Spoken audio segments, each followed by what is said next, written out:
हाइचिंग शहर के 40 करोड़ पुरुषों की सपनों की रानी, जिसे लोग एक ठंडी देवी मानते हैं। लेकिन एक रात ज्यादा शराब पीने के बाद मुझे उससे शादी का सर्टिफिकेट मिल गया। सुबह जब मेरी आंख खुली और मैंने उस मैरिज सर्टिफिकेट को देखा तो मेरा दिल चाहा कि मैं खुद को 2 थप्पड़ मारूं, क्योंकि जिस लड़की से मेरी शादी हुई है वो कोई और नहीं बल्कि वही है जो बचपन से अपने भाई यानी मुझे चिढ़ाती और परेशान करती आई है, और वो मुझसे पूरे 8 साल बड़ी है। मुझे लगा कि बिना किसी प्यार मोहब्बत की ये शादी जल्द ही खत्म हो जाएगी, लेकिन मुझे इस बात का जरा भी अंदाजा नहीं था कि वो पिछले 13 सालों से चुपचाप मुझसे प्यार करती आ रही है। होश में आने के बाद मैं शर्म के मारे अपना सिर सहलाने लगा। वो बुद्धू बहन यूचू, क्या सच में हमारी शादी हो गई है? मैंने बोला, और शेन यूचू के चेहरे के हाव भाव बदल गए। उसके गोरे गाल अचानक लाल हो गए। यकीनन मैं बहुत बड़ी मुसीबत में हूँ। मैंने सच में अपनी 30 साल की बड़ी बहन से शादी कर ली है। उस वक्त मेरे दिमाग में आखिर चल क्या रहा था? वैसे तो लोग कहते हैं कि जब पत्नी पति से बड़ी होती है तो घर में सुख समृद्धि आती है, लेकिन शेन यूचू मुझसे पूरे 8 साल बड़ी है। क्या मुझे अब अपनी किस्मत पर रोना चाहिए? और शेन यूचू कोई आम लड़की नहीं है। वो अपार संपत्ति वाली एक अमीर खानदान की बेटी है। वो अनगिनत पुरुषों के दिलों की धड़कन है। वो शादी के लिए चाहे कितनी भी उतावली क्यों ना हो, वो मेरे जैसे लड़के के प्यार में तो कभी नहीं पड़ेगी। मुझे खुद की हैसियत का अच्छी तरह पता है। शेन यूचू जानती थी कि मेरे मन में ढेरों सवाल होंगे, इसलिए उसने खुद ही खामोशी तोड़ी। तुम्हें कल की कौन सी बात याद है? मुझे बस इतना याद है कि कल दोपहर मैंने होटल में बियर कंपटीशन में हिस्सा लिया था। उसके बाद जब मुझे चढ़ गई तो मुझे कुछ भी याद नहीं। शेन यूचू ने धीरे से अपनी उंगलियां आपस में फंसाई। कल मैं वहां बस बिजनेस के सिलसिले में गई थी। जब मैं हॉल से गुजर रही थी मैंने तुम्हें अकेले शराब पीते देखा। मैं तुम्हें घर छोड़ने वाली थी, लेकिन तुमने कहा कि तुम्हें शादी करनी है। तुमने मेरे कपड़े पकड़ लिए और मुझे जाने ही नहीं दिया। तुमने कहा। शेन यूचू ने अपनी गर्दन की तरफ इशारा किया। उसकी गोरी त्वचा पर एक लाल निशान था। ये देखते ही मैं बेताब हो गया कि आगे क्या हुआ। और फिर क्या कहानी आगे बढ़ गई? शेन यूचू ने अपनी आंखें मटकाते हुए कहा, नहीं, सिक्योरिटी गार्ड ने जब तुम्हें अलग किया तो तुम चिल्लाने लगे कि तुम्हें सबसे खूबसूरत लड़की से शादी करनी है। कोई तुम्हें रोक नहीं सका। आखिर में तुम मुझे घसीटकर मैरिज ऑफिस ले गए। सबसे खूबसूरत लड़की, ये सुनते ही मुझे धुंधली सी याद आई। शेन यूचू ने मेरी तरफ देखा। भले ही तुमने शराब पी रखी थी, लेकिन तुम्हारी पसंद खराब नहीं थी। मैंने एक सवाल पूछा, क्या तुमने मना नहीं किया? शेन यूचू का चेहरा न जाने क्यों फिर से लाल हो गया। उसने अपने कंधे की तरफ इशारा किया। मैंने मना किया था, लेकिन तुम पागलों की तरह मेरे कपड़े खींच रहे थे। मेरी ड्रेस की बेल्ट भी तुमने तोड़ दी। उस वक्त मैंने भी थोड़ी ड्रिंक कर रखी थी और मुझे चक्कर आ रहे थे। टैक्सी में कोई गार्ड भी नहीं था। मैं एक अकेली लड़की तुम्हारी ताकत का मुकाबला कैसे करती? ये कहते हुए शेन यूचू के होठों पर एक हल्की सी मुस्कान आ गई, लेकिन उसकी आंखों के कोने में एक प्यारी सी हंसी थी। मेरी आंखें सूजी हुई थीं। ऐसा लग रहा था जैसे मैं रोया हूं। ऐसा लगता है कि कल शेन यूचू के सामने मेरी बची कुची इज्जत भी मिट्टी में मिल गई।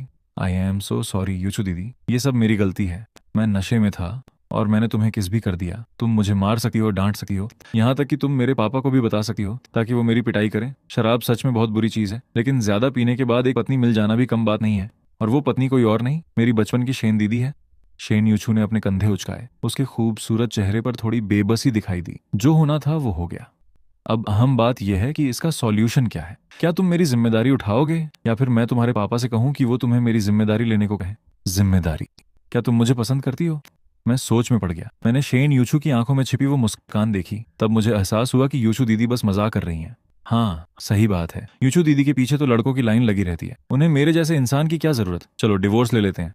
मैं भविष्य में इसकी भरपाई करने का कोई रास्ता निकालूंगा। कल जो भी हुआ मेरी गलती थी। मैं तुम्हारी जिंदगी खराब नहीं कर सका। मेरी बात पूरी भी नहीं हुई थी कि शेन यूचू ने एक गहरी सांस ली। डिवोर्स? तुम मुझसे डिवोर्स चाहते हो? ये बात कहने का हक तो मेरा था, वरना क्या हमारे बीच कोई इमोशनल कनेक्शन तो है नहीं। क्या मैं पूरी जिंदगी तुम्हारे साथ ऐसे ही उलझन में बिताऊंगा? शेन यूचू ने उदास होकर सांस ली। क्या तुम्हें पता है कि डिवोर्स के लिए 1 महीने का कूलिंग पीरियड होता है और डिवोर्स के बाद मेरा टैग बदल जाएगा? क्या तुम्हारी कोई गर्लफ्रेंड है इसलिए तुम डर रहे हो कि उसे पता चल जाएगा? नहीं, मैंने थूक निकला। गर्लफ्रेंड की वजह से नहीं, बल्कि इस वक्त हॉस्पिटल में खड़ी इस औरत का रूप इतना अट्रैक्टिव लग रहा था कि मेरा दिल तेजी से धड़कने लगा। मैं तो बस इसलिए डर रहा हूं कि कहीं मेरी वजह से तुम्हारी लाइफ ना खराब हो जाए। क्या तुम भविष्य में कोई गर्लफ्रेंड ढूंढने वाले हो? हाइचिंग शहर के हर मर्द के सपने की रानी तुम्हारी पत्नी बन चुकी है। अब तुम्हें कौन सी गर्लफ्रेंड चाहिए? नहीं, ऐसा नहीं है। शेन यूचू ने अपनी नजरें चुराईं। फिर तुम्हें डिवोर्स की इतनी जल्दी क्यों है? तुम्हारी दीदी कल बस वहां से गुजर रही थी। तुम उसे जबरदस्ती मैरिज ऑफिस ले गए, उसका फायदा उठाया, उसे परेशान किया, और अब शादी के 24 घंटे भी नहीं हुए कि नया पति मुझसे डिवोर्स मांग रहा है। मैंने घबराकर अपनी आंखें घुमाई। वो इस वक्त बहुत ज्यादा खूबसूरत लग रही थी। यूचू दीदी, प्लीज ऐसी बातें मत करो, मुझे गलत फहमी हो जाएगी। लेकिन सोचने वाली बात है, यूचू दीदी सच में बहुत बेचारी हैं। वो शेन फैमिली की इकलौती बेटी हैं, एक संस्कारी और अमीर लड़की। अगर कोई उनसे शादी करना चाहे तो पूरे शहर के चक्कर लगा सकता है। अगर मेरी वजह से वो रातों रात तलाकशुदा बन गई तो ये बहुत गलत होगा। लेकिन यूचू दीदी, तुम भी तो मुझे पसंद नहीं करती। क्या तुम किसी ऐसे इंसान से शादी करोगी जिसे तुम पसंद नहीं करती? मेरी बात सुनकर शेन यूचू अचानक चुप हो गई।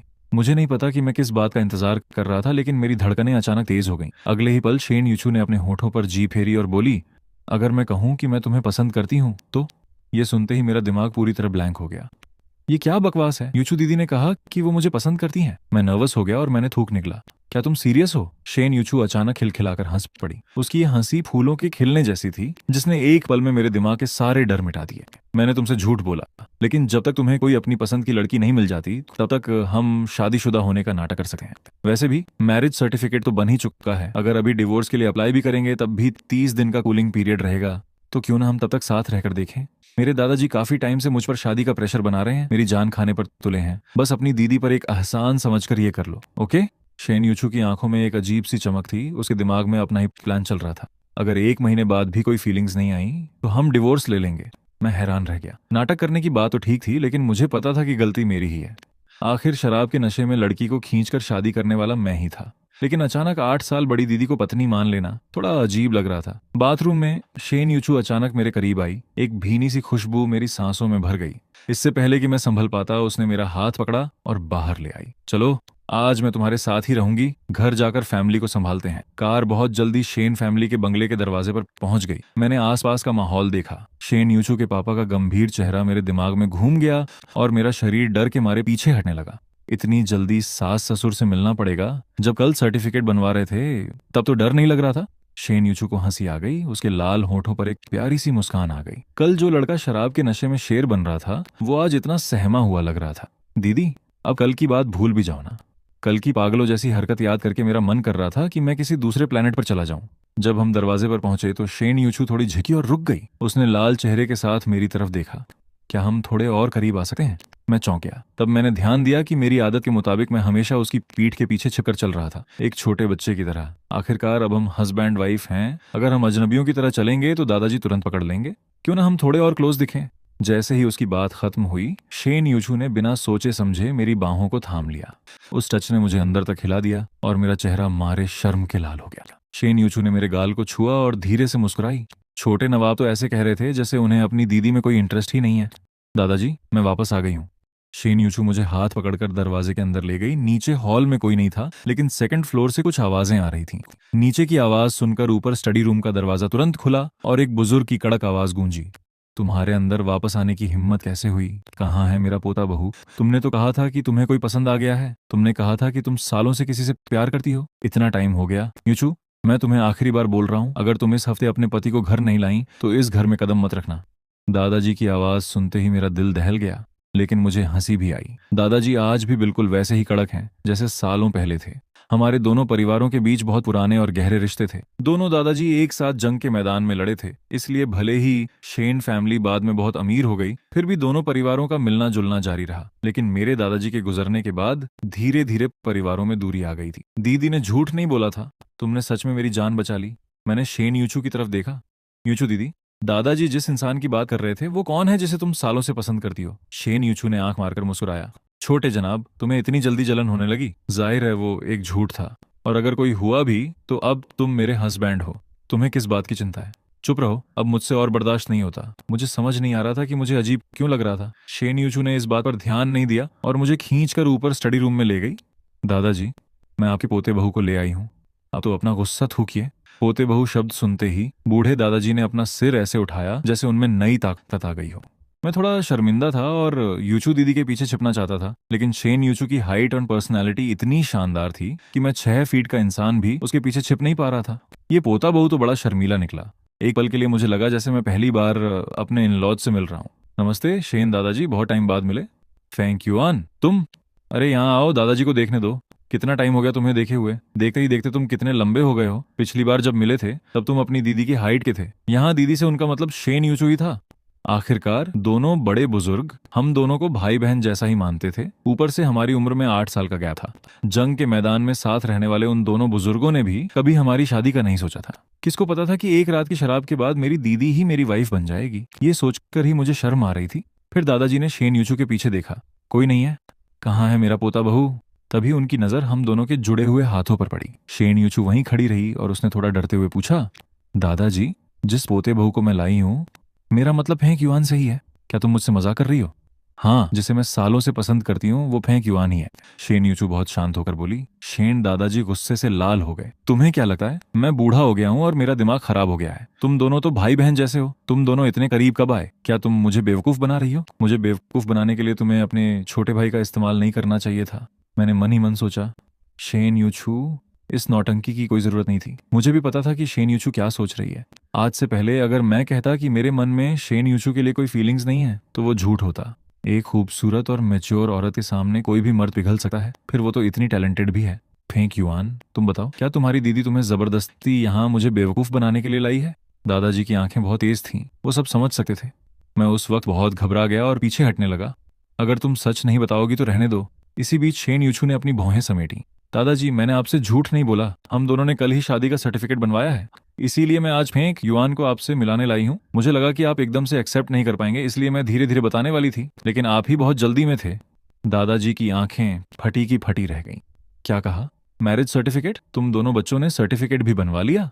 वो अपनी पोती के स्वभाव को अच्छी तरह जानते थे। भले ही वो मजाक करती हो, लेकिन इतने बड़े मुद्दे पर कभी झूठ नहीं बोलेगी। आज तुम दोनों मुझे साफ साफ बताओ, आखिर चल क्या रहा है? शेन यूचू के चेहरे पर एक खूबसूरत मुस्कान खिल उठी।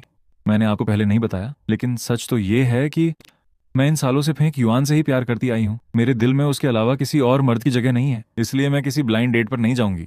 भले ही पिछले कुछ सालों से हमारी बातचीत नहीं हुई थी, लेकिन मैं उसे भूल नहीं सकी। उस दिन किस्मत से हम दोनों का मिलना हुआ और हमने अपने दिल की बात एक दूसरे से कह दी। मुझे तब पता चला कि ये सिर्फ मेरा एक तरफा प्यार नहीं था। मेरा भाई भी मुझे पसंद करता है, इसीलिए कल हमने मैरिज ऑफिस जाकर सर्टिफिकेट बनवा लिया। इसे हमारी मोहब्बत की मंजिल कह सकते हैं। दीदी की बातें सुनकर मैं मन ही मन हैरान रह गया। दीदी, क्या तुम सच बोल रही हो? भले ही यह साफ तौर पर एक झूठ था, लेकिन उसकी बातों में सच्चाई और नाटक का ऐसा मिक्सचर था कि मैं सोच में पड़ गया। अजीब बात है, गलती तो मुझसे हुई थी, फिर अब मुझे ऐसा क्यों लग रहा है जैसे कोई मासूम खरगोश किसी चालाक लोमड़ी के जाल में फंस गया हो?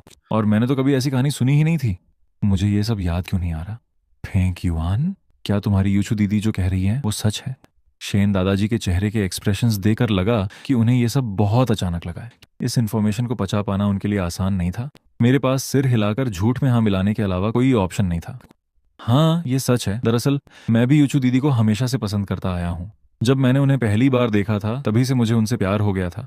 मुझे आज भी याद है, उस वक्त यूचू दीदी पोनीटेल बनाती थीं और बहुत चुलबुली थीं। बस उस वक्त वो थोड़ी इंट्रोवर्ट थीं और हमेशा हाथों में किताब लिए रहती थीं। पता नहीं क्यों मुझे उनकी वो मासूमियत बहुत पसंद आ गई थी। जैसे ही मैंने ये बात कही, शेन यूचू का चेहरा हल्का सा लाल हो गया। वो बहुत खूबसूरत और शांत दिख रही थी और अंदर ही अंदर काफी खुश महसूस कर रही थी। वो मन ही मन अपनी कहानियां बुन रही थी। अभी थोड़ी देर पहले तो कोई मुझसे डिवोर्स लेने की बातें कर रहा था। यूचू दीदी ने धीरे से मेरी बाह को सहलाया और मुझे गले से लगा लिया। हमारी बातें सुनने के बाद शेन दादाजी जोर से हंस पड़े। चलो अब ये बताओ, तुम दोनों इतने सालों से एक दूसरे के टच में नहीं थे तो फिर से कैसे मिले? मैंने अपने माथे का ठंडा पसीना पोंछा और शेन यूचू की तरफ उम्मीद से देखा। अब कहानी शुरू की है तो आगे भी बढ़ानी पड़ेगी। बात ऐसी है दादाजी, मुझे पहले लगता था कि हमारी उम्र में काफी अंतर है। मुझे डर था कि यूचू दीदी मुझे सिर्फ एक छोटा भाई मानती हैं, इसलिए मैंने अपने प्यार को दिल में दबा कर रखा था। फिर कुछ दिन पहले मेरी यूचू दीदी से अचानक मुलाकात हो गई। तब मुझे पता चला कि दीदी तो इतने सालों से मेरा ही इंतजार कर रही थी। मैं इतना खुश हुआ कि मैंने तुरंत कन्फेस कर दिया। फिर हम साथ आ गए और आखिरकार कल मैरिज ऑफिस जाकर सर्टिफिकेट ले आए। शेन दादाजी ने अपना मुंह बनाया। तुम दोनों कहाँ मिले थे? ऐसी यादगार जगह को तो मुझे खरीद लेना चाहिए। आखिर एक जमीन का टुकड़ा खरीदने में कितना ही खर्चा आता है? एक जमीन का टुकड़ा खरीदने में ज्यादा खर्चा नहीं आता। सुन रहे हो? क्या अमीर लोग ऐसे ही बातें करते हैं? नहीं दादाजी, इसकी कोई जरूरत नहीं है। मैंने मना करते हुए सिर हिलाया। शेन फैमिली बहुत अमीर और पावरफुल है, लेकिन मैं तो बहुत सिंपल बैकग्राउंड से हूँ। अगर मैंने दादाजी का इतना बड़ा गिफ्ट ले लिया और बाद में यूचू दीदी से डिवोर्स हो गया तो दादाजी को कितना दुख होगा। लेकिन शेन दादाजी थोड़े जिद्दी स्वभाव के हैं। जब मैंने मना कर दिया तो उन्होंने फिर से शेन यूचू से पूछा, तुम दोनों सच में पहली बार कहाँ मिले थे? शेन यूचू ने मेरी तरफ देखा और हम दोनों एक साथ बोल पड़े। हंसना मत।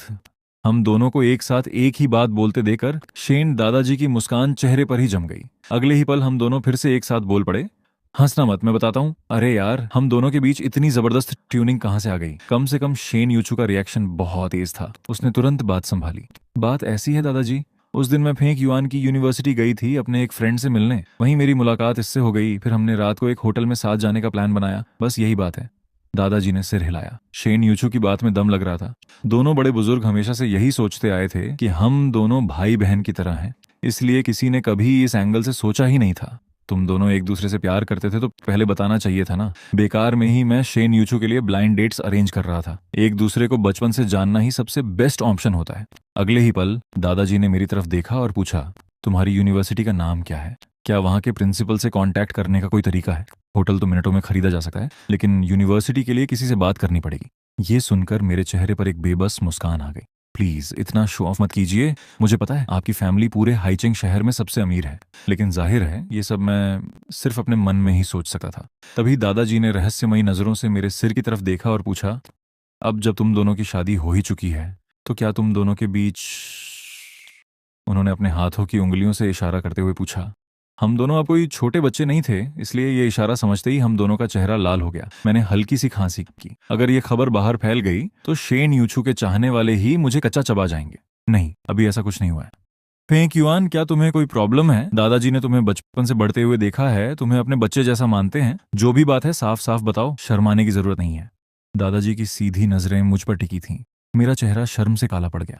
मैं बिल्कुल हेल्दी हूँ दादाजी। बूढ़े दादाजी ने आखिरकार अपना असली रंग दिखाया। वो मुस्कुराते हुए बोले, तो फिर जल्दी करो ना, मेरी डेली लाइफ बहुत बोरिंग हो गई है। अगर घर में कोई पोता या पोती खेलने के लिए आ जाए तो मजा आ जाए। दादाजी की बातें सुनकर मेरा मन कर रहा था कि जमीन फटे और मैं उसमें समा जाऊं। बात इतनी आगे क्यों बढ़ती जा रही है? मुझे कुछ गड़बड़ का एहसास हो रहा था। तभी शेन यूचू ने चाय का कप उठाते हुए बात संभाली। नहीं दादाजी, हम दोनों शादी के फंक्शन तक वेट करना चाहते हैं। मैं इस मामले में थोड़ी पुरानी सोच वाली हूँ, आप टेंशन मत लीजिए। आपकी लाइफ टाइम में मैं आपको आपकी परपोती जरूर दिखाऊंगी। ये सुनकर दादाजी खुश हो गए। हाँ, शादी का फंक्शन। भले ही तुम दोनों ने मैरिज सर्टिफिकेट ले लिया है, लेकिन अभी तक दोनों तरफ के रिश्तेदारों के सामने कोई फंक्शन नहीं हुआ है। तुम दोनों का शादी करने का क्या प्लान है? मैंने कैलेंडर में देखा था, इस साल यूचू दीदी की शादी के लिए शुभ मुहूर्त साल के दूसरे हिस्से में था। लेकिन शेन यूचू ने सिर हिला दिया। साल के दूसरे हिस्से में मेरे पास टाइम नहीं है, मुझे बिजनेस ट्रिप के सिलसिले में फॉरेन जाना पड़ सकता है। ये सुनकर दादाजी थोड़े निराश हो गए। तो क्या अगले साल तक वेट करना पड़ेगा? फिर तो परपोती का मुंह देखने में मुझे 2 साल लग जाएंगे। दादाजी ने हार नहीं मानी और पूछा, तुम्हारे पास कब टाइम है? ये सुनकर शेन यूचू ने अपने चमकदार सफेद दांत दिखाते हुए स्माइल की। मेरे पास बस इसी हफ्ते का फ्री टाइम है। ये सुनते ही दादाजी की बाँछें खिल गईं। उन्होंने सीधे टेबल पर हाथ मारा। डन। 3-4 दिन बहुत हैं। मैं अभी मैनेजर से कहकर सारे रिश्तेदारों और दोस्तों को इन्फॉर्म करवा देता हूँ। तुम दोनों अगले 2 दिनों में जाकर अपने लिए वेडिंग ड्रेस और डायमंड रिंग सेलेक्ट कर लो। बाकी होटल और वेडिंग कार्ड्स का अरेंजमेंट दादाजी खुद संभाल लेंगे। तुम दोनों बस अपने रिलेशनशिप पर ध्यान दो और जल्दी से मुझे एक गोल मटोल पोता दे दो। जब शेन यूचू मुझे शेन हाउस से बाहर खींच कर ले आई, तब भी मेरा सिर चकरा रहा था। जब मुझे होश आया तब तक शेन यूचू की कार एक बड़े शॉपिंग मॉल के बाहर रुक चुकी थी। यूचू दीदी, हम यहाँ क्या करने आए हैं? शेन यूचू ने स्टीयरिंग व्हील से हाथ हटाया, कार को पार्किंग में लगाया और मेरी तरफ देखकर मुस्कुराई। जाहिर सी बात है, वेडिंग ड्रेस और सूट खरीदने। मेरा एक्सप्रेशन फिर से जम गया। क्या ये मेरा वहम है या सच में यूचू दीदी इस शादी को लेकर बहुत ज्यादा एक्साइटेड लग रही हैं? ऐसा लग रहा है जैसे वो बिल्कुल भी वेट नहीं करना चाहती। सर्टिफिकेट बनवाने की गलती भले ही मुझसे नशे में हुई थी, लेकिन अब मुझे ऐसा क्यों लग रहा है कि फंस में गया हूँ। फिर शेन यूचू मुझे सूट्स के सेक्शन में ले गई और मुस्कुराते हुए बोली, तुम यहाँ अपने लिए कुछ अच्छे सूट्स पसंद कर लो, मैं थोड़ी देर में आकर देखती हूँ। आखिर मेरा हस्बैंड सबसे हैंडसम दिखना चाहिए। अब जब तुम मेरे हस्बैंड बन ही चुके हो तो ये कार्ड रख लो, इसमें मेरा सारा पैसा है, इसे आराम से यूज करो। मेरा चेहरा अचानक लाल हो गया। मुझे ऐसा क्यों लग रहा है जैसे कोई अमीर लेडी बॉस मुझे स्पॉन्सर कर रही हो, लेकिन मेरे अपने उसूल थे।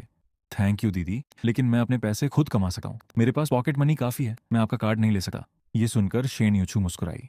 बुद्धू, अब हम हस्बैंड वाइफ हैं तो मेरे और तुम्हारे पैसे में क्या फर्क? तुम मेरे हस्बैंड हो तो मेरे पैसे खर्च करना तुम्हारा हक है ना? शेन यूचू के होठों पर एक रहस्यमयी मुस्कान थी। जो भी हो, ये मेरा कार्ड है, इसे अपने पास रखो। इतना कहकर वो दूसरी तरफ वेडिंग ड्रेसेस देखने चली गई।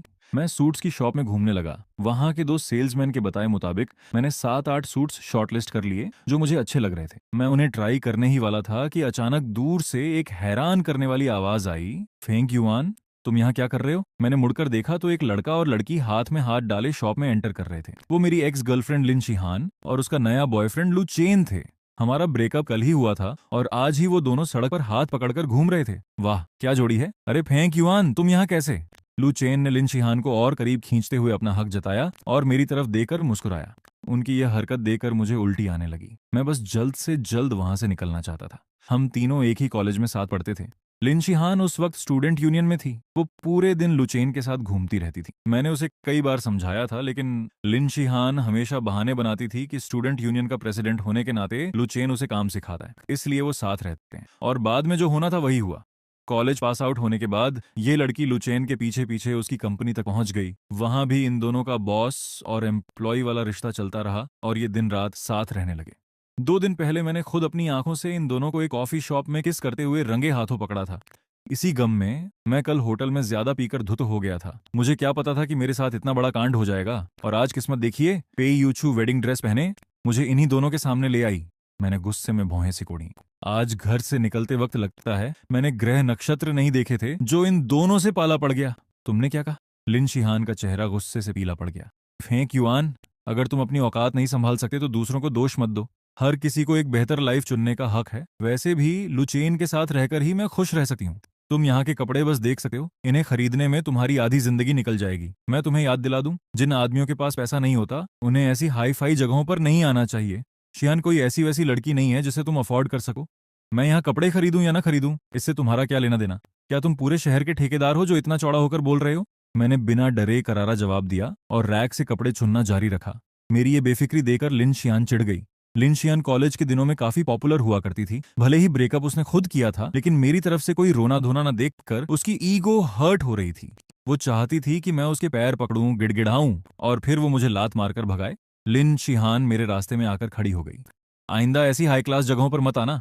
पुरानी पहचान के नाते बता रही हूँ, जो सूट तुम्हारे हाथ में है ना, उसकी कीमत 80,000 रुपए से ज्यादा है। अगर गलती से भी खराब हो गया तो हम इतने मेहरबान नहीं हैं कि तुम्हारा हर्जाना भरें। पास खड़े 2 सेल्समैन लिन शिहान और लुचेन को ऐसे देख रहे थे मानो किसी बेवकूफ को देख रहे हो। हाँ, तो ये थी कि ये दोनों रुकने का नाम ही नहीं ले रहे थे। उन्हें क्या पता कि ये बंदा मिस शेन यूचू का हस्बैंड है। इन कुछ कपड़ों की तो बात ही छोड़िए, ये पूरा मॉल ही उनका है। आखिरकार एक सेल्समैन से रहा नहीं गया। उसने लिन शिहान से कहा, मैडम, मिस्टर फेंक युआन यहाँ अपने वेडिंग सूट के लिए आए हैं। अगर आप दोनों को कुछ नहीं खरीदना है तो प्लीज हमारे बाकी कस्टमर्स को डिस्टर्ब मत कीजिए। अगर आप ऐसे ही तमाशा करेंगी तो मुझे सिक्योरिटी बुलानी पड़ेगी। एक आदमी जिसकी जेब में 10,000 रुपये भी नहीं होंगे, वो आपका कैसा कस्टमर? लिन शिहान ने लुचेन की बांह थामते हुए जोरदार मजाक उड़ाया। मेरे बॉयफ्रेंड लुचेन आपकी शॉप के सुप्रीम ब्लैक कार्ड मेंबर हैं। जरा तमीज से बात कीजिए, वरना आपकी जॉब जाते देर नहीं लगेगी।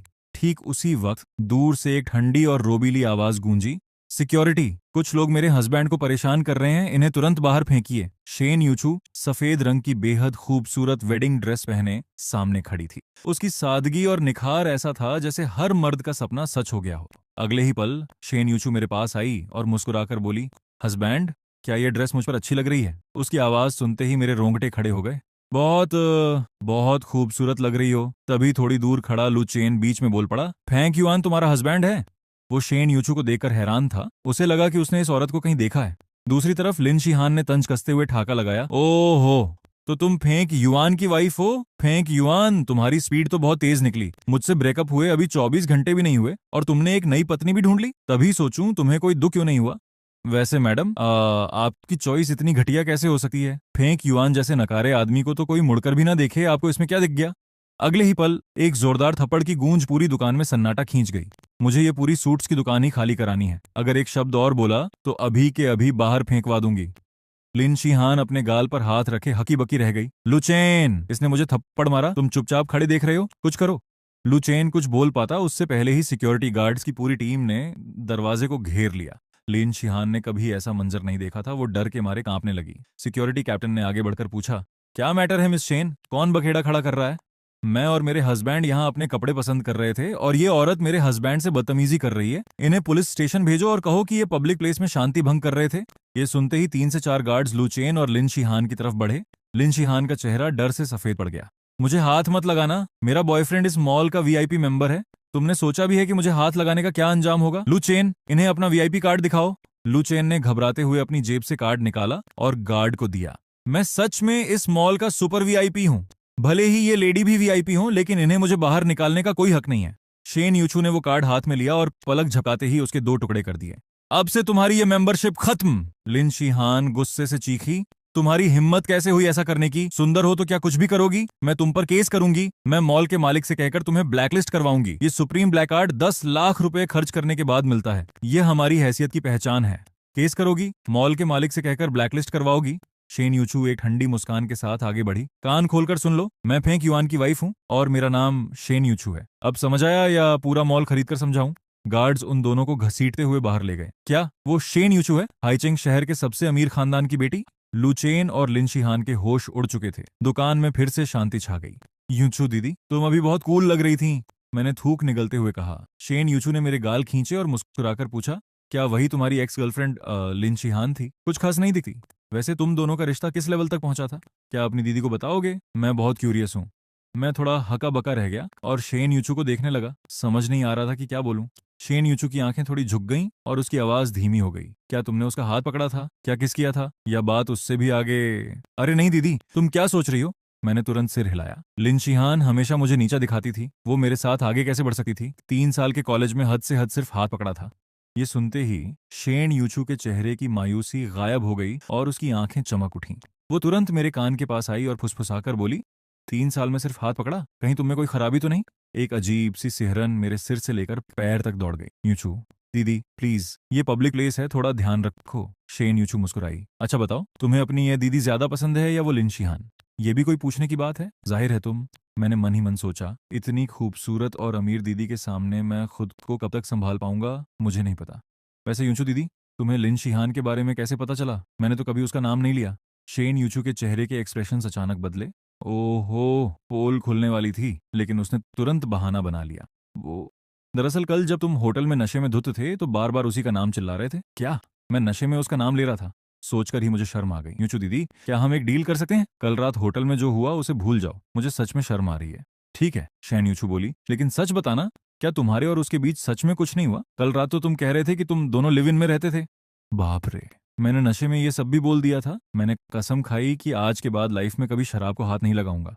यूचू दीदी, तुमने कहा था ना कि कल की बात नहीं करोगी। शेन यूचू ने मुझे चुटकी काटी। मैं तुम्हारी वाइफ हूँ, क्या मुझे तुम्हारे पास्ट के बारे में जानने का हक नहीं है? या तुम मुझसे झूठ बोलोगे? झूठ बोलने वाले लड़के मुझे बिल्कुल पसंद नहीं। वो मेरे एकदम करीब आ गई। मेरी सांसें थम गईं।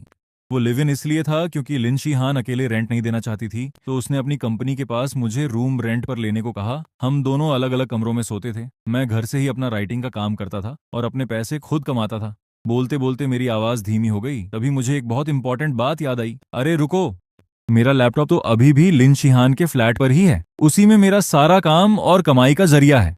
एक काम करते हैं, शेन यूचू बोली, जो सूट्स तुमने पसंद किए हैं उन्हें पैक करवा लेते हैं। अब हम सीधा तुम्हारे फ्लैट पर चलेंगे और तुम्हारा लैपटॉप लेकर आएंगे। जब हम उस जगह पहुंचे तो शेन यूचू ने मेरी तरफ देखा। क्या मैं भी तुम्हारे साथ ऊपर चलूं? मेरा दिल फिर तेज धड़कने लगा। नहीं दीदी, मैं अकेला ही जाकर ले आता हूं। मैं ऊपर गया और दरवाजे की घंटी बजाई, लेकिन कोई रिस्पॉन्स नहीं मिला। जैसे ही मैंने अपनी चाबी से दरवाजा खोलने की कोशिश की, दरवाजा अंदर से खुला। लिन शिहान गुस्से में लाल चेहरा लिए सामने खड़ी थी। फेंग युआन, तुम यहाँ क्यों आए हो? मैं हैरान रह गया। अगले ही पल लिन शिहान के चेहरे पर एक अमीनी मुस्कान आ गई। ओहो, समझ गई। क्या शेन यूचू ने तुम्हें लात मारकर भगा दिया जो तुम वापस मेरे पास भीख मांगने आए हो? शेन फैमिली हाइचिंग की सबसे अमीर फैमिली है। एक अंगाली में जीने वाला मेंढक कभी राजकुमारी को नहीं पा सकता। मैं बस अपना लैपटॉप लेने आया हूँ, रास्ते से हटो, सामान लेकर चला जाऊंगा। अच्छा, अभी भी शेन यूचू के सपने देख रहे हो? तुम्हें लगता है तुम लैपटॉप के लायक हो?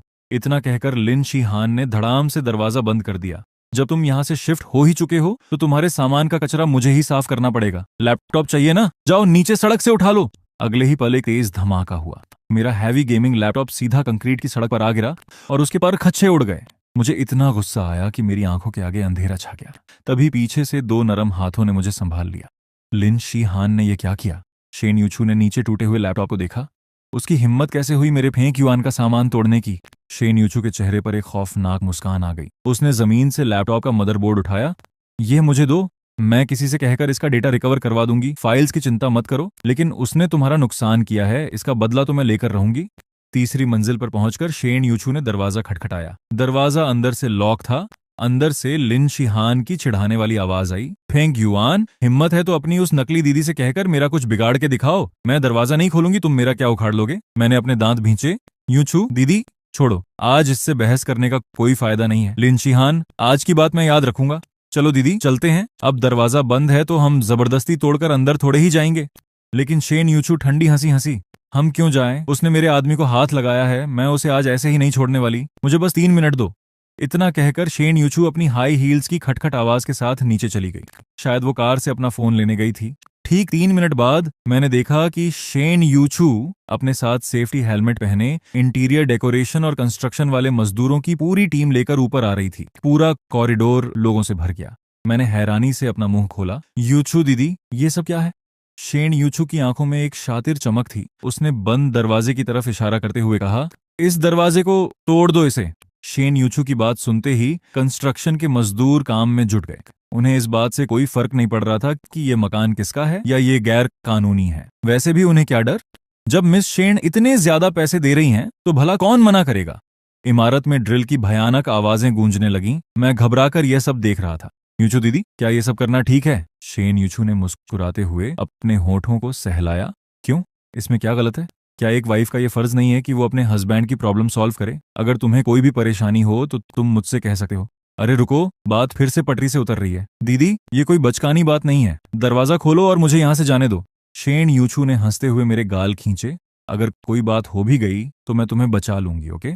उसकी ये हरकत इतनी प्यारी थी कि कोई भी उस पर दिल हार बैठे। तभी एक जोरदार धमाके के साथ दरवाजा टूटकर गिर गया। चारों तरफ धूल का गुबार उड़ने लगा। कमरे के अंदर खड़ी लिन शिहान फटी आंखों से बाहर देखने लगी। धूल की वजह से वो खांसने लगी।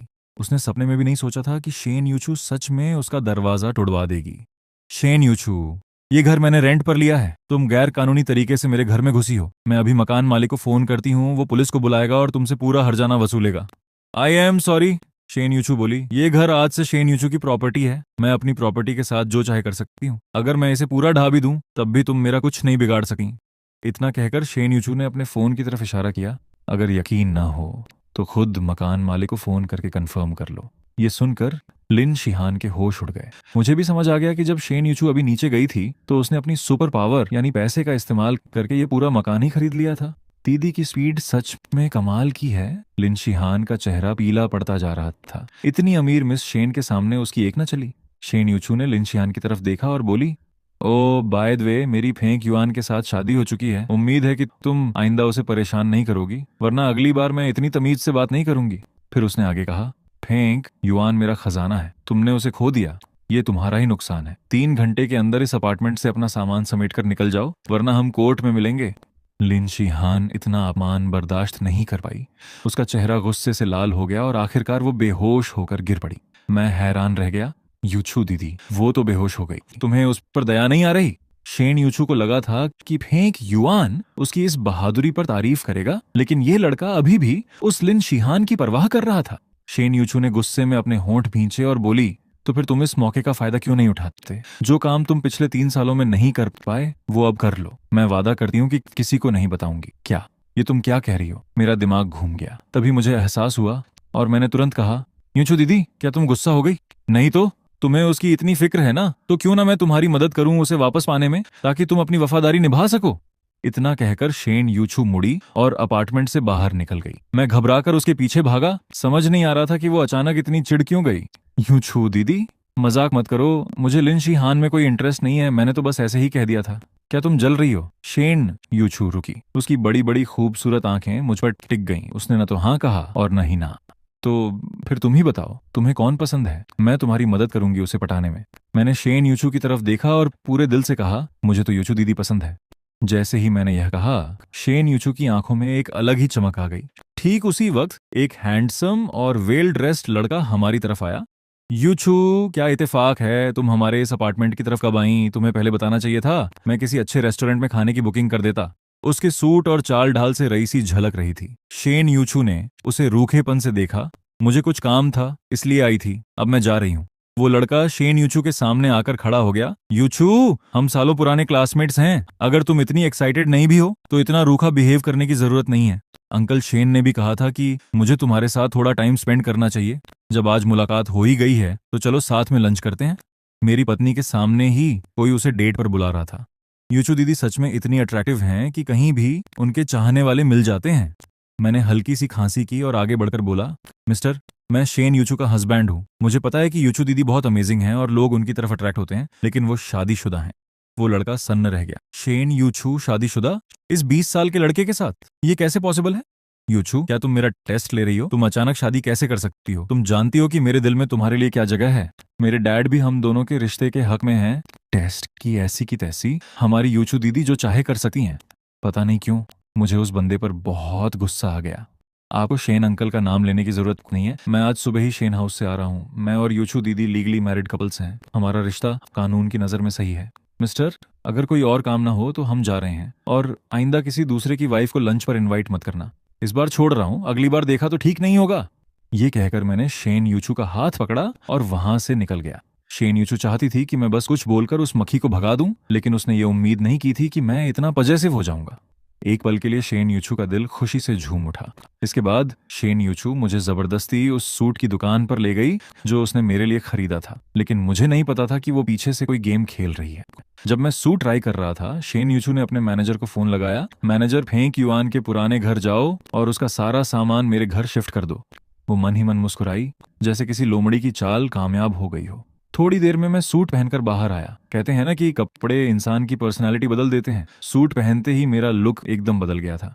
शेन यूचू ने तारीफ में सिर हिलाया। मेरा भाई हर कपड़े में हैंडसम लगा है। एक काम करती हूँ, मैं भी अपनी वेडिंग ड्रेस चेंज करके आती हूँ, फिर साथ में शीशे में देखते हैं। शेन यूचू कमरे के अंदर गई। कुछ मिनटों बाद अंदर से उसकी आवाज आई, छोटे भाई अंदर आकर मेरी हेल्प करो, पीछे की जिप नहीं लग रही है, मेरा हाथ नहीं पहुंच रहा। मैं कमरे के अंदर गया और बर्फ सी सफेद वेडिंग ड्रेस में उस परी को देखा। सुबह भी देखा था, लेकिन उसकी खूबसूरती देखकर मैं फिर से दंग रह गया। मेरी यह हालत देखकर शेन यूचू की आंखों में एक नटखट सी चमक आ गई। बुद्धू, क्या देख रहे हो? आकर हेल्प करो, मैंने झेंपते हुए कहा। वो, दीदी तुम इतनी सुंदर लग रही हो कि मैं बस देखता ही रह गया। जब मैं जिप ऊपर खींच रहा था तो मेरे मुंह से धीरे से निकला, सच में हर मर्द के सपने की रानी हो तुम। आवाज भले ही धीमी थी, लेकिन शेन यूचू ने सुन लिया। वो मुस्कुराई और मुड़कर मेरी तरफ देखने लगी। मुझे इंटरव्यू दो। हमारे फेंक युआन को हर मर्द के सपनों की रानी से शादी करके कैसा लग रहा है? इस अचानक पूछे गए सवाल से मेरा पैर शेन यूचू की ड्रेस पर पड़ गया। मेरा बैलेंस बिगड़ा और मैं सीधे शेन यूचू के ऊपर जा गिरा। मेरे होंठ सीधे उसके माथे पर जा लगे। उसकी गुलाबी रसीली रंगत को इतने पास से देखकर पहली बार मेरे मन में उसे किस करने की तीव्र इच्छा हुई, लेकिन खुशकिस्मती से मैंने खुद पर कंट्रोल रखा। तुरंत उठा और शेन यूचू की ड्रेस ठीक की। सॉरी दीदी, आई एम रियली सॉरी, मेरा इरादा गलत नहीं था। तभी बाहर हॉल में कुछ हलचल हुई। लिविंग रूम में 10 से ज्यादा सूटकेस रखे जा चुके थे। मैनेजर ने आखिरी सूटकेस रखा और बोला, मैम मैंने मिस्टर फेंक युआन का सारा सामान यहाँ शिफ्ट कर दिया है। ये देखकर मेरा एक्सप्रेशन पूरी तरह बिगड़ गया। ये क्या बकवास है? ये सारे सूटकेस मेरे हैं? मेरा घर इतनी जल्दी खाली कैसे हो गया? शेन यूचू ने मैनेजर को जाने का इशारा किया। दीदी, तुमने मुझसे बिना पूछे मेरा सारा सामान यहाँ क्यों मंगवा लिया? मैंने थोड़े गुस्से में पूछा। शेन यूचू ने मासूम सा मुंह बनाया। अगर तुम आज रात अपने पुराने घर जाते तो वहां तो कोई सामान ही नहीं था।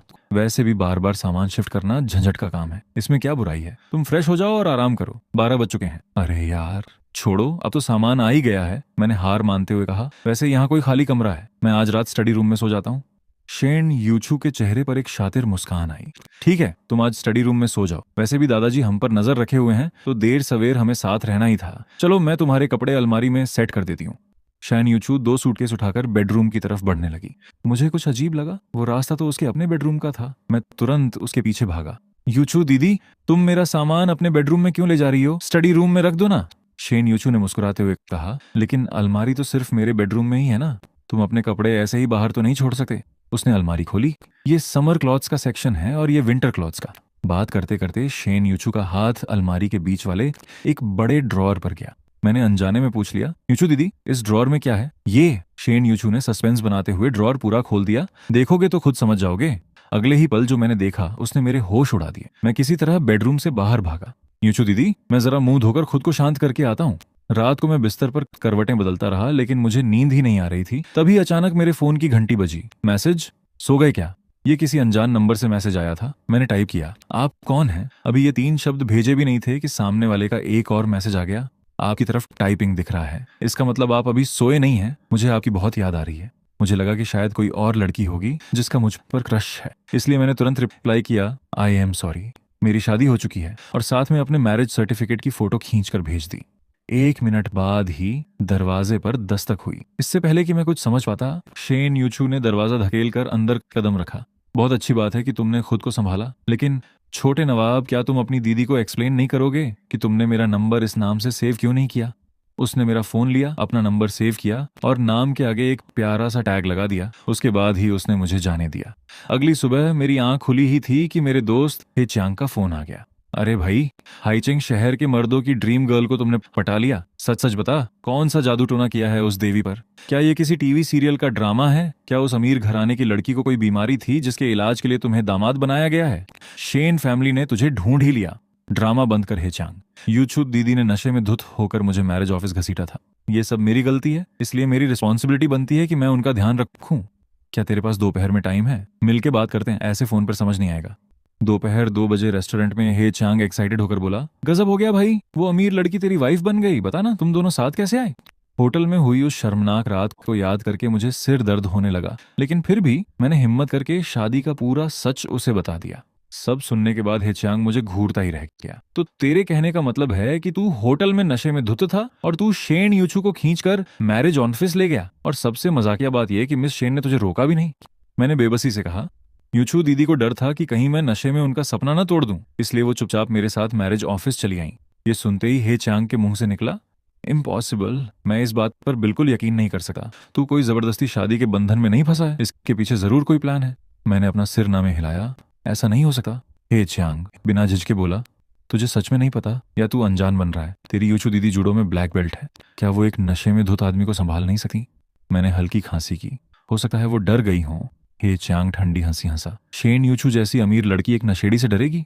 जैसा तूने कहा, भले ही तुम टैक्सी में थे, क्या वो पुलिस को फोन नहीं कर सकती थी? मैरिज ऑफिस पहुंचकर वो किसी की मदद नहीं ले सकती थी?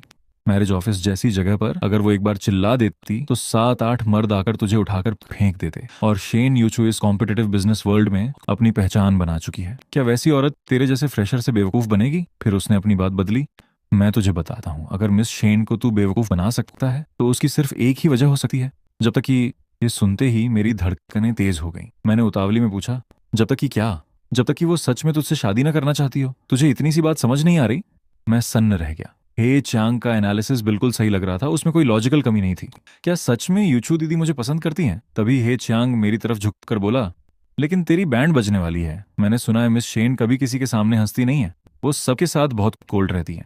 मैं फिर हैरान हुआ। नहीं तो भले ही वो दूसरों के लिए थोड़ी कोल्ड हो, लेकिन बचपन से ही मेरे साथ उनका बिहेवियर बहुत शांत और नॉर्मल रहा है। खास तौर पर कल जो कुछ भी हुआ, तभी अचानक शेन यूछू का फोन आया। उसने कहा कि वो मुझे पिक करने आ रही है। ड्रीम गर्ल के आने की बात सुनकर हे चांग एक्साइटेड होकर इशारे करने लगा। आधे घंटे बाद पीछे से एक मीठी आवाज आई, किस बारे में बातें हो रही हैं? मैंने मुड़कर देखा। मैं कुर्सी पर बैठा था और शेन यूछू मेरे ठीक पीछे झुकी हुई खड़ी थी। हम दोनों के चेहरे बिल्कुल सामने थे। जैसे ही मैं मुड़ा, शेन यूछू के गुलाबी होंठ सीधे मेरे होठों से जा टकराए। भले ही वो सिर्फ एक पल के लिए था, लेकिन शेन यूछू एक डरी हुई हिरनी की तरह पीछे हट गई। मैंने घबराकर पूछा, यूछू दीदी तुम कब आई? शेन यूछू ने अपने होंठ भींचे और प्यार भरे गुस्से से मुझे देखा। मैं तो बस तुम्हें सरप्राइज देने आई थी। तुमने मेरी दीदी का फायदा कैसे उठा लिया? लो, मेरी फर्स्ट किस चली गई। अब मैं किसी और से शादी कैसे करूंगी? शादी के 2 ही दिन हुए थे और हमारा किस हो गया। भले ही यह एक एक्सीडेंट था, लेकिन शेन यूछू ने 28 सालों से संभाल कर रखी अपनी पहली किस इतनी आसानी से गंवा दी थी। ये सुनकर मैं हैरान रह गया। फर्स्ट किस चली गई तो शादी नहीं हो सकती, ये कैसा लॉजिक है? मैंने मासूमियत से कहा, तो किसी ऐसे इंसान को ढूंढ लो जिसे तुम्हारे किसी और को किस करने से फर्क न पड़ता हो। शेन यूछू ने मुझे जोर से चुटकी काटी। क्या बकवास कर रहे हो? मेरी मम्मी कहती थी कि किस करने से लड़कियां प्रेग्नेंट हो जाती हैं। अगर मैं प्रेग्नेंट हो गई तो किसी और से शादी कैसे करूंगी? मेरा मुंह खुला का खुला रह गया। शेन यूछू एक पढ़ी लिखी मैच्योर औरत है, उसे ये बचकानी बात कैसे लग सकती है? किस करने से कोई प्रेग्नेंट कैसे हो सकता है? खैर, हे चांग से बात खत्म करके शेन यूछू मुझे घर ले आई। कार चलाते हुए शेन यूछू बोली, मैंने अपनी सेक्रेटरी से कहकर तुम्हारे लैपटॉप का मदरबोर्ड रिपेयर करवाने भेज दिया है। बंदा गारंटी दे रहा है कि डेटा 100% रिकवर हो जाएगा। सच में?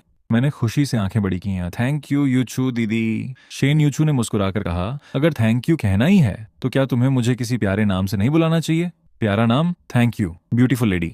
शेन यूछू ने कोई रिस्पॉन्स नहीं दिया। थैंक यू परी दीदी।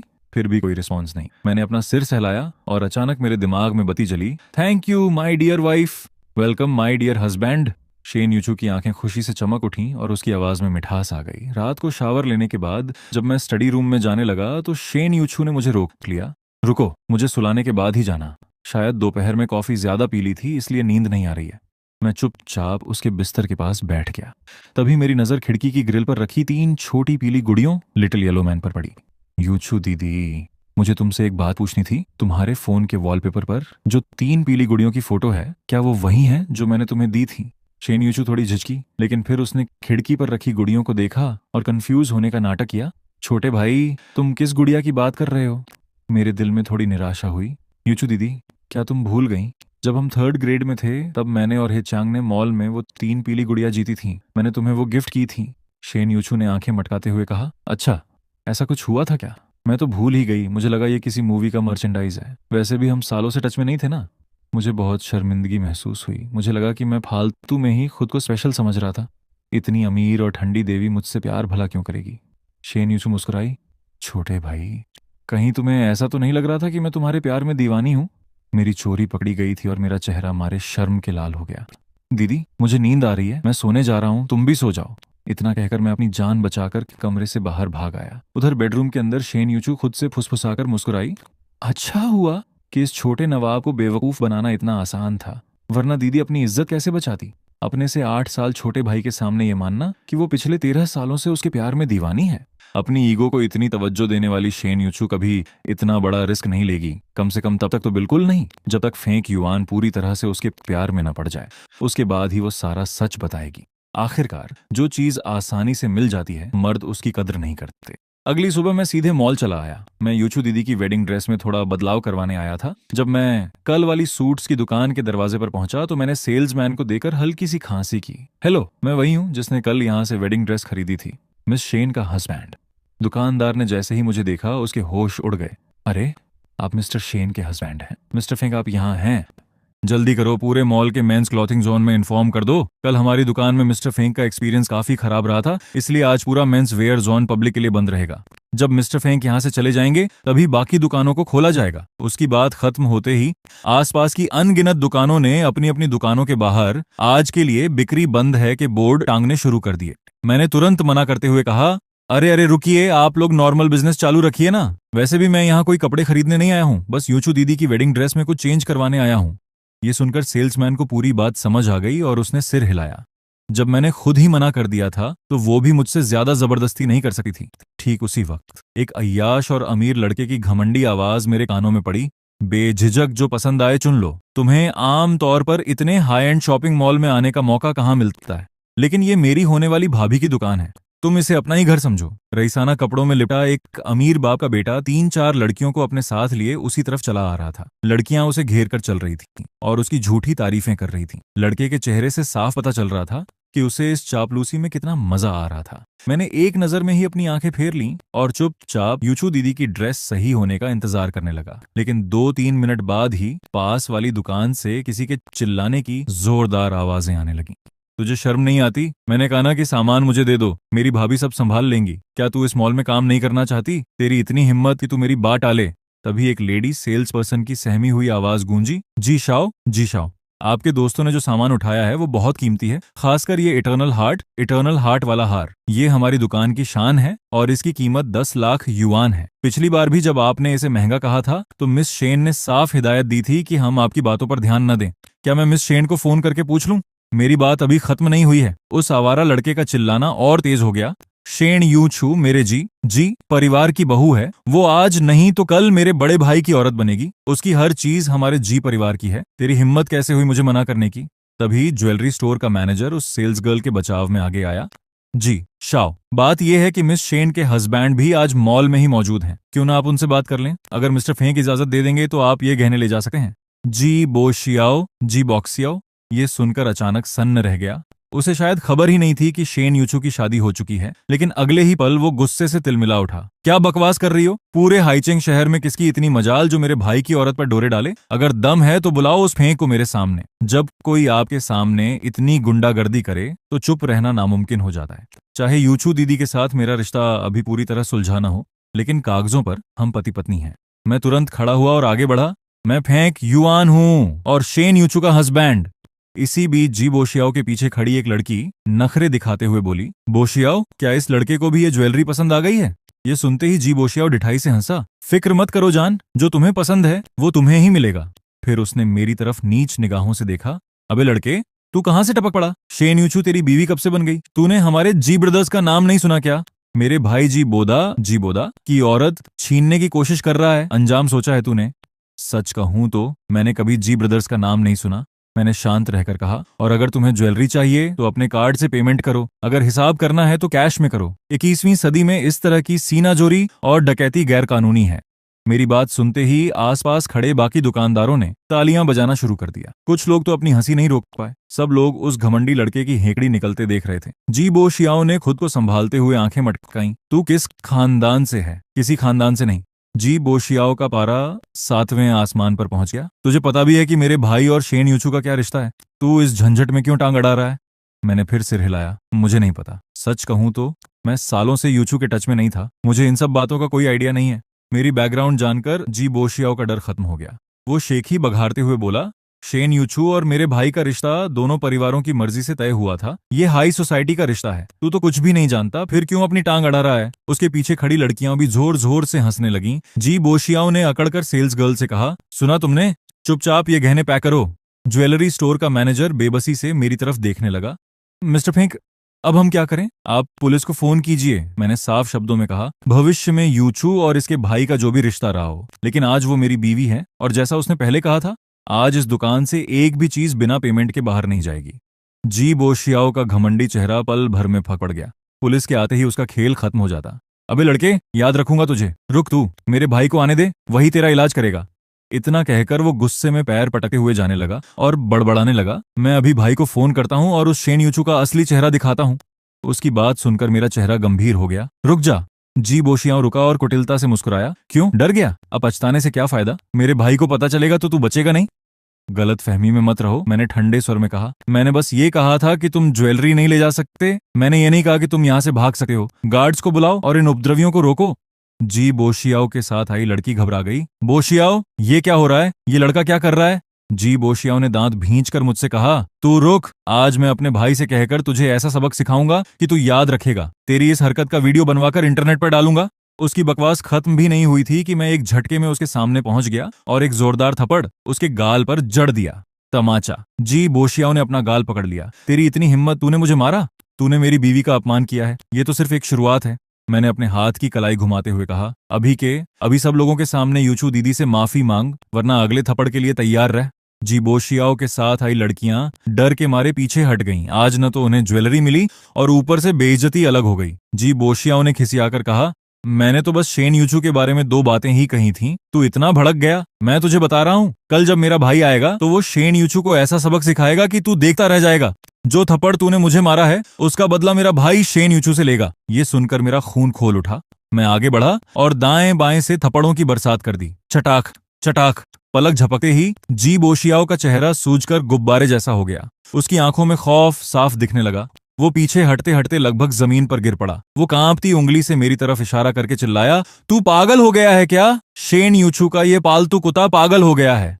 आज अगर शेन यूचू ने मुझसे माफी नहीं मांगी तो मैं किसी को नहीं छोड़ूंगा। देखता हूं वो तुझे कैसे बचाती है। ठीक उसी पल मॉल में हाई हील्स की खनक गूंजी। एक जबरदस्त और रोबदार पर्सनालिटी पूरे माहौल में छा गई। शेन यूचू सीधे हमारे सामने आकर खड़ी हो गई। उसने बिना एक पल गंवाए अपना दायां हाथ उठाया और जी बोशियाओ के दूसरे गाल पर जोरदार थप्पड़ मार दिया। चटाक। तेरी औकात क्या है जो तू शेन यूचू से माफी मांगने की बात करेगा? शेन यूचू की आवाज में बर्फ सी ठंडक थी। तेरी हिम्मत कैसे हुई मेरे मर्द को धमकाने की? अगर तेरे खानदान ने मेरे परिवार के खिलाफ जाने की सोच भी तो मैं तुम सबको बर्बाद कर दूंगी। इतना कहने के बाद शेन यूचू धीरे से मेरी तरफ मुड़ी। उसकी आंखों में मेरे लिए फिक्र भरी हुई थी। छोटे भाई, तुम ठीक तो हो ना? उसने प्यार से मेरा हाथ अपने हाथों में ले लिया। अगली बार ऐसे बदतमीज जानवरों पर अपने हाथ गंदे मत करना। जब तुम किसी को मारते हो तो तुम्हारे हाथों में भी दर्द होता है, और तुम्हारा दर्द देकर मुझे तकलीफ होती है, समझे? इतना कहकर शेन यूचू ने मेरे हाथों को सहलाना शुरू कर दिया। उसकी इस प्यारी और नटखट हरकत ने मुझे शर्म से लाल कर दिया, क्योंकि आसपास बहुत सारे लोग हमें ही देख रहे थे। असल में शेन यूचू कुछ मिनट पहले ही वहां पहुंच चुकी थी और उसने सब कुछ अपनी आंखों से देख लिया था। असल में जब यूचू दीदी ने मॉल में कदम रखा ही था तो खुशकिस्मती से वो सीधा 2nd फ्लोर पर चली गई। इत्तेफाक से आज मॉल में उनका रूटीन इंस्पेक्शन का दिन था। भले ही हम दोनों को अलग हुए अभी 2 घंटे भी नहीं हुए थे, फिर भी यूचू दीदी को मन में एक अजीब सा खालीपन महसूस हो रहा था। वो उस शर्मीले छोटे नवाब यानी मुझे थोड़ा मिस कर रही थी। उन्होंने नहीं सोचा था कि वो आगे जाकर जी बोशियाओ को इस तरह बकवास करते हुए देखेंगी। पहले तो यूचू दीदी तुरंत आगे आकर मामला संभालना चाहती थीं, लेकिन जब उन्होंने देखा कि मैं खुद आगे बढ़कर खड़ा हो गया हूं, तो वो वहीं रुकर देखने लगी। वो देखना चाहती थीं कि मैं उस घमंडी जी बोशियाओं से कैसे निपटता हूं। जाहिर है, जिस तरह से मैंने स्टैंड लिया उससे वो मन ही मन बेहद खुश और संतुष्ट थीं। शेन यूचू, इस सब का क्या मतलब है? जी बोशियाओ की अकड़ पूरी तरह गायब हो चुकी थी। अगर उसका बड़ा भाई यहाँ होता तो शायद वो शेन यूचू से बराबरी में बात कर पाता, लेकिन उसकी अपनी कोई औकात नहीं थी। मतलब बहुत साफ है, शेन यूचू ने ठंडे लहजे में कहा। फेंक युआन ने तुम्हें थप्पड़ इसलिए मारे क्योंकि तुमने उसकी बीवी का अपमान किया था, और मैंने तुम्हें थप्पड़ इसलिए मारा क्योंकि तुमने मेरे हस्बैंड का अपमान किया। अगर तुम फेंक युआन से मुकाबला करना चाहते हो तो आ जाओ मैदान में, देखते हैं तुम्हारे जी परिवार में कितना दम है। ये कहकर शेन यूचू ने मेरा हाथ थाम लिया। उसकी आंखों में एक अजीब सा जुनून था। लेकिन मैं तुम्हें एक बात की गारंटी देती हूँ, इस लड़ाई में सबसे पहले बलि तुम चढ़ोगे। ये सुनते ही जी बोशियाओ के माथे पर ठंडा पसीना आ गया। वो तो बस गीदड़ भौंकी दे रहा था। एक 20 साल के लड़के की इतनी हैसियत कहाँ कि वो पूरे जी परिवार का फैसला करे। लेकिन उसने सपने में भी नहीं सोचा था कि शेन यूचू के दिल में मेरी इतनी अहमियत होगी। शेन यूचू, चलो बाकी बातें छोड़ो, जी बोशियाओ खिसियाकर बोला। तुमने मेरे भाई की पीठ पीछे इस लड़के से शादी कर ली। तुमने मैरिज कॉन्ट्रैक्ट तोड़ा है। Marriage contract? शेन यूचू की हंसी छूट गई। तुम्हारे बाप और मेरे दादाजी ने बस आपस में एक अनौपचारिक बात की थी, वो बात कभी पकी हुई ही नहीं। फिर ये कैसे तय हो गया कि मैं जी परिवार की बहू बनूंगी? मैं 3 तक गिनती हूँ। अगर तुम शेन परिवार की दुश्मनी नहीं झेलना चाहते तो तुरंत मेरी आंखों के सामने से दफा हो जाओ। आखिरकार जी बोशियाओ के पास भागने के अलावा कोई रास्ता नहीं बचा। वो बेइज्जत होकर मॉल से बाहर निकल गया। माहौल शांत होते ही शेन यूचू ने ताली बजाकर सबको अटेंशन दी। ठीक है, ड्रामा खत्म हुआ। अब मैं आप सभी से आधिकारिक तौर पर अपने हस्बैंड और शेन फैमिली के यंग मास्टर का परिचय कराती हूँ। आइंदा जब भी मिस्टर फेंक यहाँ हो तो आपको मुझसे किसी बात की रिपोर्ट करने की जरूरत नहीं है। सीधा मिस्टर फेंक के पास जाइए। फेंक युआन का फैसला ही मेरा फैसला होगा। ये सुनकर सबने सिर हिलाया। मैं घबराकर बोला, यूचू दीदी, मुझे तो बिजनेस का अब भी नहीं पता। मैं आपके लिए फैसले कैसे ले सकता हूँ? अगर कोई गड़बड़ हो गई तो? शेन यूचू मुस्कुराई। उसकी आंखों में चमक थी। तुमने अभी जो किया बहुत अच्छा किया। मुझे तुम पर पूरा भरोसा है। मैं थोड़ी देर के लिए सुनने रह गया, लेकिन जैसे ही भीड़ छंटने लगी, जी बोशियाओ की कई बातें मेरे दिमाग में घूमने लगीं। भले ही मुझे नहीं लगता था कि यूचू दीदी सच में मुझसे प्यार करती हैं, लेकिन जब मैंने सुना कि उनका कोई रिश्ता तय हुआ था तो मेरा दिल अजीब से डर और जलन से भर गया। मॉल में फिर से शांति छा गई थी। शेन यूचू ने मेरी तरफ देखा और तुरंत भांप लिया कि मेरा मूड ऑफ है। क्या हुआ छोटे भाई? क्या तुम अभी भी उस जी बोशियाओ की बात सोच रहे हो? मैं खुद को रोक नहीं पाया और पूछ ही बैठा, यूचू दीदी, क्या तुम सच में भविष्य में जी बोशियाओ के भाई से शादी कर लोगी? शान यूचू ने पहले तो हैरानी से भौहें सिकोड़ी, फिर उसे समझ आया कि ये छोटा नवाब जलन के मारे परेशान हो रहा है। उसने अपने होंठ भींचे और नटखटपन से मुस्कुराई। क्यों? क्या तुम चाहते हो कि तुम्हारी दीदी किसी और से शादी कर ले? बिल्कुल नहीं। ये शब्द मेरे गले तक आ गए थे, लेकिन मैं उन्हें कह नहीं पाया। अगर ये सब एक गलतफहमी नहीं होती तो यूचू दीदी अपनी प्रेसिडेंट वाली लाइफ जीती और मैं अपनी। सही उम्र आने पर वो किसी रईस खानदान में शादी कर लेती, शायद जी बोदा से या किसी और से। और मैं तो बस उनका बचपन का दोस्त बनकर शादी में शामिल होता, उन्हें किसी और की बाहों में देखता और झूठी मुस्कान के साथ बधाई देता। ये सोचकर ही मेरा दम घुटने लगा। शेन यूचू ने मेरे चेहरे के भाव पढ़ लिए। वो धीरे से मेरे करीब आई। चिंता मत करो, उसने बेहद नरमी से कहा। तुम्हारी दीदी किसी और से शादी नहीं करने वाली। क्या हम दोनों साथ में अच्छे नहीं लग रहे? और वैसे भी मुझे दूसरी शादी करने का कोई शौक नहीं है। उसने प्यार से मेरे सिर पर हाथ फेरा। उसकी आंखों में एक ऐसी नरमी थी जो उसने दुनिया से छुपा कर रखी थी। जी बोशियाओ की बातों को दिल पर मत लो, वो सब बकवास कर रहा था। जी परिवार ने जरूर मेरे दादाजी से रिश्ते की बात चलाई थी, लेकिन दादाजी ने साफ मना कर दिया था। वो लड़का आवारा है, पूरे दिन बाहर मटरगश्ती करता है और इसी झूठे रिश्ते का रौब दिखाकर मॉल में फ्री का खाना पीना चाहता था। शेन यूचू की आवाज में फिर से वही रानी वाली कड़क आ गई। जब मुझे इस बात का पता चला तो मैंने सख्त आर्डर दे दिए थे कि जी परिवार का कोई भी बंदा आए तो उसे 1 रुपए की भी छूट न दी जाए। मुझे नहीं पता था कि आज वो तुम्हारे सामने भी दादागिरी दिखाने की हिम्मत करेगा। मेरे हस्बैंड को परेशान करने की हिम्मत की उसने। क्या उसे लगता है कि इतने सालों से मैं यूं ही शांत बैठी हूं? ये सुनकर मेरी जान में जान आई। तो ये सब महज एक गलतफहमी थी। यूचू दीदी का कोई मंगेतर नहीं था। मेरे दिल पर रखा भारी पत्थर पल भर में हट गया और मेरा मूड एकदम फ्रेश हो गया। वैसे यूचू दीदी, कल मेरे मम्मी पापा वापस आ रहे हैं, मैंने याद दिलाते हुए कहा। अब जब हमारी शादी हो चुकी है तो उन्हें बताना ही पड़ेगा। शादी का फंक्शन जब होगा तब होगा, लेकिन उनसे मिलना जरूरी है। शेन यूचू के चेहरे पर एक खूबसूरत मुस्कान आ गई। ठीक है, अंकल और आंटी से मिलने का समय आ गया है। वैसे क्या तुम्हें अभी कोई काम है? मैंने ऊपर वाली दुकान की तरफ इशारा किया। मैं यहीं रुकर आपकी वेडिंग ड्रेस का अल्ट्रेशन देखता हूँ। जब काम हो जाएगा तो आपको मैसेज कर दूंगा। अगर आप फ्री हो तो आकर ट्राई कर लेना। ठीक है। थर्ड फ्लोर के टी रूम में मेरी कुछ फ्रेंड्स मेरा वेट कर रही हैं, शेन यूचू ने कहा और सीढ़ियों की तरफ बढ़ गई। थर्ड फ्लोर का टी रूम हाईचिंग शहर की हाई सोसाइटी मिंगयुअन सर्कल की 3 सबसे नामी हस्तियां वहां बैठी थीं। वू फैमिली की बेटी वू जियाबेई, वू जाबेई, सांग फैमिली की बड़ी राजकुमारी Sang Yu Song Yu, Jing family की head Zheng Ronghe Zheng Ronghe. जैसे ही शेन यूचू ने दरवाजा खोला, वू जियाबेई सबसे पहले हंस पड़ी। अरे वाह, हमारी नई नवेली दुल्हन आखिरकार दर्शन दे ही गई। बाकी दोनों लड़कियां भी ठहाके लगाने लगीं। शेन यूचू ने अपनी सुंदर आंखें मटकाईं। तुम तीनों आज यहाँ मेरा इंटरोगेशन करने आई हो क्या? ना आए तो क्या करें? वो जियाबेई शेन यूचू के पास आई और शरारत से बोली। पूरे शहर में खबर फैल चुकी है कि शेन यूचू ने एक 20 साल के लड़के से शादी कर ली है। अब बताओ, उस छोटे नवाब में ऐसा क्या खास है जो तुमने पूरे शहर के रईसों को रिजेक्ट कर दिया? उस जियाबेई की बात सुनकर झेंग रोंगे की आंखें फटी की फटी रह गईं। 1 मिनट रुको। तुम्हारा मतलब है कि जिस लड़के से तुमने शादी की है वही तुम्हारा 13 साल पुराना प्यार है?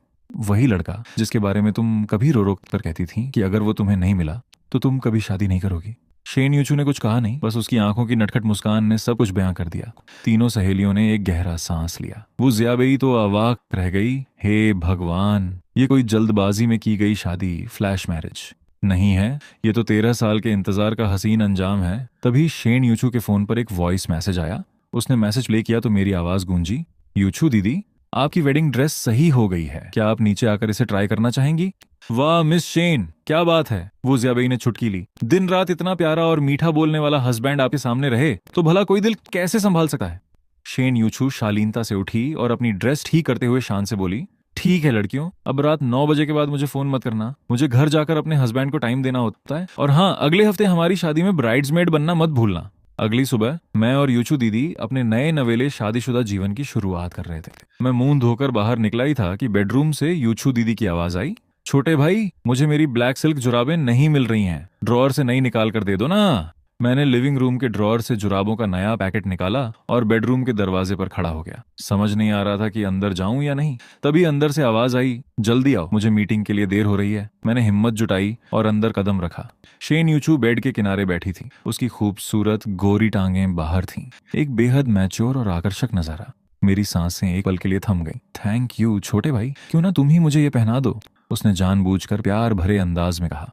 यूचू दीदी, मजाक मत करो, मैं नाश्ता लगाता हूँ। मैं किसी डरे हुए खरगोश की तरह जुराबें वहीं रखकर बाहर भाग आया।